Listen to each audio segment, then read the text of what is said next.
Muy buenas noches, ¿cómo están, apreciados oyentes? Bienvenidos sean a esta cita. ¿Cuál es la situación jurídica penal del señor ministro de Obras Públicas y Transportes tras los allanamientos efectuados en su despacho, Ministerio de Obras Públicas y Transportes, en sus dos residencias particulares?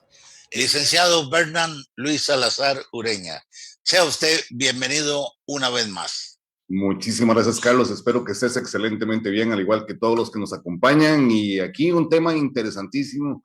Hay veces que uno ya ni sabe ni qué esperar hoy en día de lo que ocurre a nivel nacional.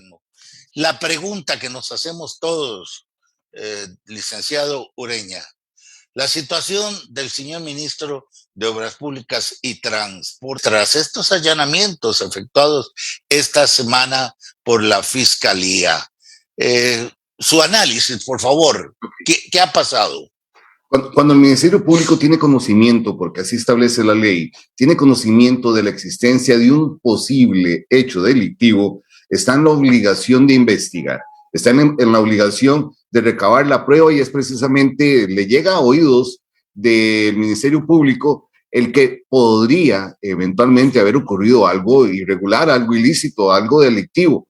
Entonces es donde se genera lo que es la solicitud por parte del MP, del Ministerio Público, al juzgado penal. El juzgado penal ordena, vamos a ver, acepta la solicitud de allanamiento, registro y secuestro, y ahí es donde estamos únicamente. Se recabó alguna información para verificar si es o no cierta esa posible hipótesis de que pudo haber existido hechos criminales relacionados con dos temas particulares: el cierre de unas empresas que generaban asfalto y el cambio de la modalidad o de la calificación de unas rutas locales por nacionales. Y eso la gente dirá, ¿y eso qué tiene que ver de delictivo? Yo espero que ahorita lo podamos ver. Don Bernán, la propia Fiscalía ha declarado a los medios que ellos actuaron basados también en denuncias anónimas. He ahí la pregunta. Una simple llamada telefónica: mire, don Bernard Salazar tiene en su casa un contrabando considerable, o tiene droga, o no tiene nada. ¿Cómo se le da ese tratamiento a una denuncia que no se sabe si es cierta? Okay. Denuncia anónima, por eso es anónima. Ok, cuando se recibe una denuncia anónima, el organismo de investigación judicial se pone de acuerdo con el Ministerio Público y comienza una serie de investigaciones previas. No es que cualquier denuncia anónima salen corriendo a hacer allanamientos y demás. Esa investigación previa es la que le da un poco de viabilidad al Ministerio Público para generar solicitudes, para ver si hay que allanar, citar a alguna persona para ser indagada, porque hay muchas denuncias, Carlos, y lo sabemos, que llegan absolutamente a nada, o no son ciertas, o solamente es un chisme. Se llaman delitos de acción pública. Es decir, si el MP, el Ministerio Público, se da cuenta que existen, deben de investigarlos, a diferencia de los delitos de acción privada, que sí se requiere que la víctima presente una denuncia. Vaya él personalmente, o sea, no se permite denuncias anónimas por delitos de acción privada. Obviamente que se le da ese proceso investigativo, a ver si tiene la lógica, razonabilidad esa denuncia anónima. Sí, en muchos en otros programas, Carlos, hemos hablado precisamente de esa posibilidad que el Ministerio Público zarandee, recibe la denuncia, trata de recabar la prueba, generar hipótesis posibles, y hay muchas denuncias que no terminan en nada porque no hay elementos de prueba, o bien porque la denuncia tenía hechos que no son ciertos, o porque fue solamente una sacada de clavo. Lo tengo que decir así, y querían embarrar a alguien en algún hecho criminal y resultó que no es cierto. Por eso es que no todo lo que se denuncia termina en una sentencia condenatoria. Los elementos de prueba son los que determinan que el juez, los que permiten que un juez imponga una sentencia, ya sea condenatoria o absolutoria. Don Bernán, estamos ante el caso de un miembro integrante de un poder de la República. El señor ministro goza de un fuero de inmunidad y por lo tanto se asigna a este fiscal, don Miguel Ramírez, para que coordine, dirige, etcétera. con la figura, eso que llaman subrogante. ¿Qué es esa figura? Cuando doña Emilia Navas, la anterior fiscal general de la República, tomó la decisión de adelantar, de pensionarse, se nombra un fiscal en particular. Le adelantaron la pensión. Acuérdense que le adelantaron la pensión. Ya tenía derecho. Cuando surge la necesidad de que un fiscal tramita el expediente Cochinilla y tramita otros expedientes particulares que estaban a cargo de la Fiscalía General, es donde el Poder Judicial, por medio de corte plena, le solicitan y hacen el ofrecimiento a la Asamblea Legislativa para que se nombre un fiscal adjunto y un fiscal subrogante, que es el que va a estar encargado en caso de que el fiscal general no pueda, tenga alguna incompatibilidad. Este fiscal, en este caso el licenciado Miguel Ramírez, tenga la oportunidad de continuar la tramitación de los expedientes. Tiene las mismas facultades que el fiscal general, pero para casos muy particulares. Subrogante, ¿qué es? ¿Qué representa en el ministerio? Son nombres desde el punto de vista administrativo, es como el fiscal adjunto. Pensemos que está el fiscal general, pero es por la jerarquía administrativa. El fiscal subrogante le rinde cuentas también al fiscal general, pero él, dentro del nivel jerárquico, está en la parte casi en la cúspide, en la parte más alta de la pirámide. Hablemos de los allanamientos en sus residencias. ¿Es violar la privacidad en estos casos de un ciudadano, de una persona, sea quien sea? El allanamiento de morada, para que se ordene, el fiscal le solicita, el OIJ le solicita al fiscal, el fiscal le solicita a un juez, y es ese funcionario judicial el que puede aceptar o rechazar acorde con la fundamentación del por qué, para qué, en dónde y con cuál finalidad.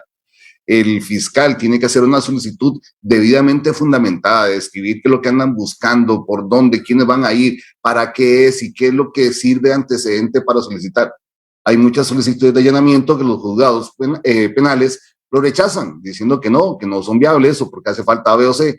Y en este caso, el hecho que se ordene no implica, porque hay una resolución de un juez, y esa es la excepción que establece nuestra Constitución, que se podrá, la propiedad es inviolable, salvo que se tenga conocimiento de la existencia de un hecho criminal. Y en este caso, cuando hay una resolución judicial, no significa que haya un hecho criminal, sino que hay una resolución que ordena poner en suspenso provisional por cierto tiempo el que otras personas puedan ingresar a sitios privados o a instituciones públicas. A eso le iba a preguntar, don Bernan. Entonces, entran los oficiales del OIJ con sus actas respectivas, violan la privacidad del cuarto privado, del closet, de la ropa, de la señora, del señor, etcétera. Eso es lo que pasa, eso es lo que invaden esa zona. Lo que pasa es que ni están violando la privacidad ni están invadiendo, tienen una orden judicial. Tanto así, Carlos, que también se permite que los funcionarios del Ministerio de Seguridad Pública puedan, en caso eventual que se tenga conocimiento que se está cometiendo un hecho delictivo dentro de una propiedad privada, si oye que se están disparando, si oye que se están metiendo balazos a una persona, tienen la oportunidad de entrar sin necesidad de orden de allanamiento. El juez, ahí es cuando uno podría pensar y decir, bueno, es que me están privando un derecho constitucional y un derecho humano que es la libertad, cuando un juez me condena y me mete a la cárcel. No, hay excepciones a la regla. Y en estas excepciones es el juez el que pondera si procede o no procede una orden de allanamiento. ¿Qué pasa si hay una sustracción, el rompimiento de una lámpara muy valiosa? ¿Quién repone sus daños? Y también, ¿cuál es la posición de la persona? ¿Anda detrás de ellos? Mire, aquí no, aquí sí. O le dicen, mire, por favor, retírese, vaya para el patio. En la diligencia de allanamiento normalmente participan 3 funcionarios judiciales. Un defensor público que está velando por los intereses precisamente de esa persona donde se está llevando a cabo el allanamiento. El representante del Ministerio Público y un juez. Aparte de los oficiales de investigación que se hayan considerado que deben de participar, que podrían ser 1, podrían ser 500. Hemos visto en algunas diligencias donde Casa presidencial participan cualquier cantidad de oficiales de investigación. Ellos precisamente tienen el deber de ir controlando, garantizando. Y ahorita me estaba riendo porque cuando decías que qué pasa si existe alguna sustracción o si eventualmente se rompió una puerta o hubo que arrancar una pared o hubo que arrancar el cielo raso para encontrar o con un mazo romper el piso para poder encontrar donde estaba la galeta, donde tenían escondida la droga, donde tenían escondido el dinero. En esos casos, el propietario del inmueble tiene derecho a hacer una solicitud ante la dirección administrativa para que se le reponga, en el caso eventual, lo que fue el haberle arrancado el portón, haberle roto el techo. Pero eso no exime que el juez levante un acta de todo lo que hubo que hacer para efectos de poder determinar si había o no. Hay veces que se rompe el techo y no se encontró nada. Bueno, en esta parte hemos escuchado a don Bernan explicándonos justamente esto, el tipo, la forma, la operación de estos allanamientos, llámese en la casa, residencias del señor ministro o cualquier ciudadano, que esto es muy usual todos los días, a excepción de se escucha policía, policía, policía y la puerta para abajo. Pero en este caso no. Sí, hace muchos años, Carlos, el juez era el primero que tenía que entrar. Y aunque uno entraba así, poniendo el pecho con corbata y con saco, y uno no sabía qué se iba a encontrar adentro, porque la ley establecía ese procedimiento. Hoy en día, los que entran primero son precisamente por los policías, que son los que tienen experiencia con el equipo especial en algunas ocasiones. Don Bernan, tienen que, estos allanamientos se hacen a partir de las 06 horas de la mañana. No lo pueden hacer 3, 4, 5 de la mañana. Tiene que ser las 6. La ley establece un horario, pero el juez también puede fundamentar el por qué se debe prorrogar o ampliar el horario, por A, por B o por C motivo. Se tiene sospecha que a las 3 de la mañana es cuando van a estar recibiendo, por poner un ejemplo, una droga en cierto lugar y que la van a estar sacando a las 5. Esa es la información que se tiene policial. Entonces no se puede esperar hasta que sean las 6 de la mañana para hacer el allanamiento y ya la droga se la habrán llevado. Entonces ahí es cuando excepcionalmente y en cada caso se analiza si eso no es necesario extender o ampliar o habilitar horas más allá de lo que es la jornada ordinaria, porque pareciera como que solamente se pueden hacer allanamientos en horas de oficina, y no, en la noche, en la madrugada, el sábado, el domingo. Ya. Muy bien, muchas gracias por la explicación, porque en el siguiente segmento vamos a ocuparnos de los cargos imputados. Supuesta corrupción de obra pública, el caso de las plantas asfálticas, el cambio de las rutas cantonales a nacionales, supuestamente para beneficiar a terceros. Don Bernan, por allí anda el expediente. Por ahí anda la historia. Como siempre lo he indicado, para que todo el mundo lo recuerde, se investigan hechos, no calificaciones jurídicas. Es esos hechos cuáles son en particular. Y les decía en la primera parte que cuando comienza la investigación se sospecha que podría existir dentro del MOB, en alguna de tantas oficinas. Recordemos que el caso Cochinilla comienza y revienta por el lado del CONAVI, pero el Ministerio de Obras Públicas y Transportes tiene una serie de oficinas más.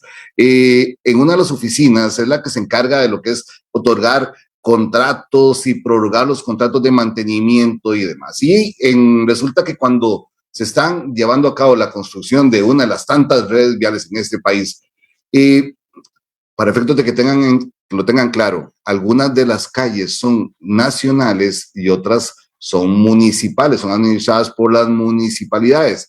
Si se le cambia la clasificación de una calle estatal, una carretera nacional por una calle municipal, el que le da el mantenimiento ya no va a ser el CONAVI, va a ser la municipalidad. Y entonces se sospecha que... ¿Quién hace ese cambio? ¿Quién autoriza ese cambio? ¿Un consejo municipal o el despacho del ministro vía decreto? Se supone que debería existir, si es una calle municipal, el cambio del destino. Para cambiarle de la clasificación debe ser Si es una calle municipal, administrada por la municipalidad, y ahora quieren que sea el que la administre el CONAVI, el MOP, tiene que existir un acuerdo también con la municipalidad. No puede ser de oficio en forma directa por parte del Ministerio de Obras Públicas y Transportes. Y esto está en una ley, y me pongo aquí porque son esas leyes que datan de la Edad de Piedra, del año 1972, la Ley General de Caminos. El artículo 1 establece lo que son la red vial nacional y lo que es la red vial cantonal. Hablábamos ahora, Carlos, la gente conoce los nombres, caminos vecinales, calles locales, caminos no clasificados, eso que dicen el trillo, la senda, la vereda, por donde pasaba la carreta. Muchos de esos los maneja y los administran las municipalidades. Cuando hablamos de carreteras primarias, secundarias y terciarias, esas son las del CONAVI. Entonces resulta que hay un pedacito de una calle que de 2,5 kilómetros que unía dos sectores, se le llama la calle Camino, hasta eso, Camino Alto Sucre y Ronrón. Con solo el nombre, dice Camino, se sabe que era administrada por la municipalidad y se le cambia la denominación, la clasificación, y ahora la querían dar en administración al CONAVI. Y el CONAVI, bueno, trasladar el mantenimiento, la ampliación y demás a unas empresas constructoras de las que tanto tenemos en ese país. ¿Cuál es el trámite? ¿Está en un proceso el expediente de investigación, de aportar la prueba indiciaria, testimonial, material, ¿verdad? ¿Es así? Desde el punto de vista, vamos a ver, el Ministerio Público comienza con la hipótesis. ¿Podrá existir o no un incumplimiento de deberes? El artículo 338 del Código Penal. ¿Podría eventualmente haberse cometido algún delito de la ley contra la corrupción y el enriquecimiento ilícito en la función pública? En este caso en particular se habla de supuesta influencia contra la hacienda pública. Ese es el título del delito. Influencia en contra de la hacienda pública. Entonces, se comienza a recabar la prueba, se comienza a recabar la información, y si la prueba, ya sea documental o testimonial, determina que sí existe algún tipo de responsabilidad por parte del señor Méndez Mata, el señor ministro, o algún otro funcionario, los van a citar para que rindan declaración indagatoria. Salvo que eso ocurriera, y lo pongo a ver porque como ya estamos pronto a terminar el periodo, el fuero especial que tiene en su nombramiento como ministro, que estaremos ante un proceso especial en donde habría que solicitar que se le levante el fuero de inmunidad. Si eso ocurre antes del cambio de gobierno, después del cambio de gobierno, solamente le llega una citación para que comparezca para ser indagado. Que posiblemente va a ser así, porque a razón de tiene que llegar la solicitud a Corte Plena. Corte Plena traslada a la Asamblea Legislativa. La Asamblea somete a votación. Si es que eso ocurriera y si es que la prueba determinara que hay necesidad de abrirle un expediente penal en contra de, porque recordemos que pueden denunciar a don Carlos Jiménez, pero el hecho de que lo hayan denunciado no significa que lo vayan a considerar como imputado. Puede que la denuncia no llegue a nada, puede que la prueba determine que no tiene ningún tipo de responsabilidad. Entonces, hasta que no se determine si efectivamente dice uno, si la prueba indiciaria es muy débil o no sirve para nada, no vamos a llegar a nada nunca. Entonces no se haría todo el trámite especial de solicitar por medio del fiscal subrogante a Corte Plena que se haga el trámite de solicitud de levantamiento del fuero ante la Asamblea. Y esto no es en un par de semanas. El gobierno don Rodolfo está a punto de concluir su gestión. Le queda el mes completo de abril. Son 30 días, 8 días de mayo y estos 15, 14 del presente mes, 60 días aproximadamente y resto. No, incluso también para que tengan claro, estando en trámite, si fuera el caso que se está haciendo el trámite para que Corte Plena solicite el levantamiento del fuero, se haya nombrado el juez, el magistrado instructor y se haya solicitado el levantamiento del fuero y vence el nombramiento, el magistrado instructor de la Sala Tercera, ese procedimiento especial, debería de ordenar que el expediente se convierta en un proceso ordinario común de los que tenemos de los que todo mundo oye y lee en las noticias, y el expediente no sería necesario que se le levante el fuero. Igualmente va a ocurrir con el señor presidente, don Carlos Alvarado, y el entonces ministro de la presidencia, hoy diputado, ayúdeme, se me fue. Lo que pasa es que, Carlos, hay varios señores diputados, hay varios señores viceministros y viceministras que tienen causas penales abiertas. Entonces ahí han estado medio esperando en el caso de Lopad, el ministro de Trabajo, el señor Morales es uno de los que estaba... Víctor Morales. Sí, señor. Ese era el nombre que nos da. Era ministro de la presidencia y fue el que firmó el decreto. El decreto, sí, por eso te andaba buscando el nombre, es que don Víctor ha estado en el Ministerio de Trabajo un tiempo y luego estuvo en otro lado. Sí, y todos ellos, efectivamente, si el expediente continúa y se les vence el nombramiento y no los nombran en otro puesto que tenga foro especial, el expediente continuaría en el trámite ordinario. ¿Qué sucede en estos casos? Cuando comienza la investigación, el imputado tiene derecho a aportar prueba también, tiene derecho a defenderse. No es que es una pelea amarrado del otro. Y tendrán toda la oportunidad de delegar o trasladar o defender y delegarle a sus abogados o abogado defensor el ejercicio de la defensa y la estrategia. ¿Cuál podrá ser? No sabemos. Recordemos que las instituciones administrativas, las instituciones estatales, autónomas o semiautónomas, siempre hay una serie de delegación de funciones. Y el que firma no necesariamente fue el que redactó, ni el que hizo el estudio técnico, ni el que hizo todo. Hay veces que sí, hay veces que fue el que tomó la decisión. Y esa es la parte que cuesta muchas veces determinar. Por eso el ciudadano normal y corriente, el que nos está escuchando, se pregunta, ¿y eso que llaman justicia pronta y cumplida?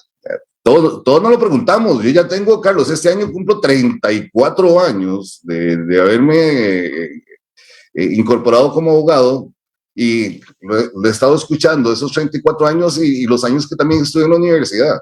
En aquel entonces 6, es decir, tengo 40 años de estar escuchando la misma historia. Y siempre tenemos el mismo problema, la misma excusa, que la justicia, si bien es cierto, debe ser pronta y debe ser cumplida, también debe ser justa.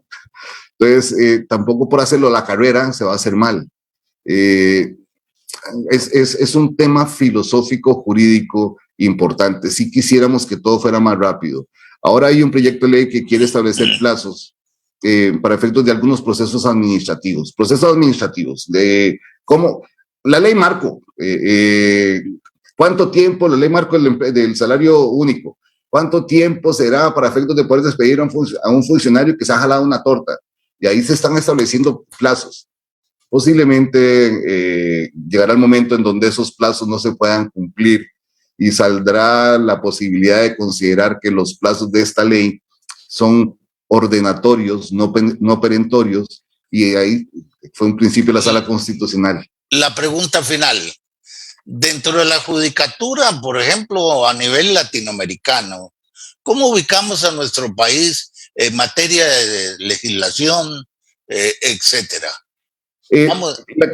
Desde el punto de vista de la velocidad de la resolución a la velocidad con respecto a la cantidad de leyes, porque vamos a ver, Costa Rica tiene muy buenos funcionarios públicos, Costa Rica tiene muy buenos funcionarios judiciales, Costa Rica también tiene, y hay funcionarios judiciales que son buenos, regulares y malos como personas, pero tiene muy buena, tiene calidad. Ahí es tanta la cantidad de leyes, tanta la cantidad de reglamentos, de decretos, de acuerdos, de directrices, de resoluciones que de alguna manera son vinculantes, que es casi imposible llevarle el ritmo. Hay leyes, como dije anteriormente, que deben de ser actualizadas, que son pero tan viejas. Tal vez ese conglomerado, ese enmarañado de leyes hace que sea más difícil que algunas cosas puedan resolverse más rápido. Don Bernard, en materia penal, lo que llaman ustedes, un caso puede durar un año mínimo o más, pero ¿cuál es llamémosle ¿Cómo le llaman Okay. ustedes? Dentro del proceso, como hay varios tipos de procesos en materia penal, un proceso de querella, pensemos un ejemplo. Una querella se presenta, rápidamente entra a juicio y dependerá de la agenda. ¿Cuánto puede demorar? Un año, año y medio. Ya después, si se presenta recurso de apelación o casación, pues se puede extender a un par de años más. Un juicio común y corriente, de esos que vemos todos, de un robo, de un homicidio, puede durar entre 3 a 7 años. Delitos de carácter contable, que vemos muchos, el plazo estamos hablando mínimo 5 y podrían dar hasta en 12 años. Don Bernardo, don Sebastián Villalobos nos sonó la campana. Saludame a Sebastián, por favor. Bueno, encantado. Don Bernardo, a ustedes oyentes, ¿qué les pareció esta lección, esta cátedra que nos dio esta noche don Bernardo Luis Salazar a propósito del caso del señor ministro de Obras Públicas y Transportes, don Bernardo? Tenga usted una feliz noche. Muchísimas gracias a nombre de nuestros oyentes. Igualmente, Carlos, un fuerte abrazo y que descanses.